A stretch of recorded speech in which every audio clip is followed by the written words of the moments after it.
ओंकारमूलं तुरीयं गिराज्ञानगोतीतिमीशं गिरीशं करालं महाकालकालं कृपालं गुणागारसंसारपारं नतोऽहं तुषाराजशङ्काशगौरं गम्भीरं मनोभूतकोटिप्रभाश्रीशरीरं पूरन्मौलिकलोलिनी चारुगङ्गालसद्भालबालेन्दुकण्ठे भुजङ्गा चलत्कुण्डलं वृषोनेत्रं विशालं प्रचन्नाननं नीलकण्ठं दयालं मृगाधीशचर्मामरं वन्दमालं प्रियं शङ्करं सर्वनाथं भजामि प्रचण्डं प्रकर्षं प्रगल्भं परेशं अखण्डं अजं भानुकोटिप्रकाशं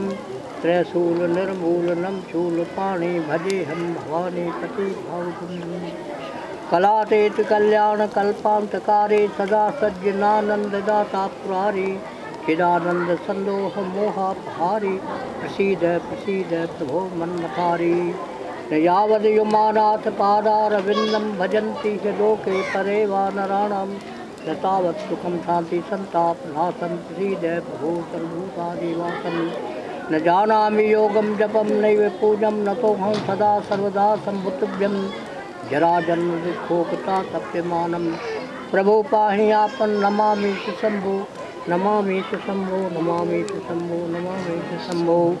ओम नमः संभवाय च मयो भवाय च शंकराय च महेश्वराय च नमः शिवाय च शिवसराय च ओम नमो शिवाय नमो नमः ओम स्वाहा।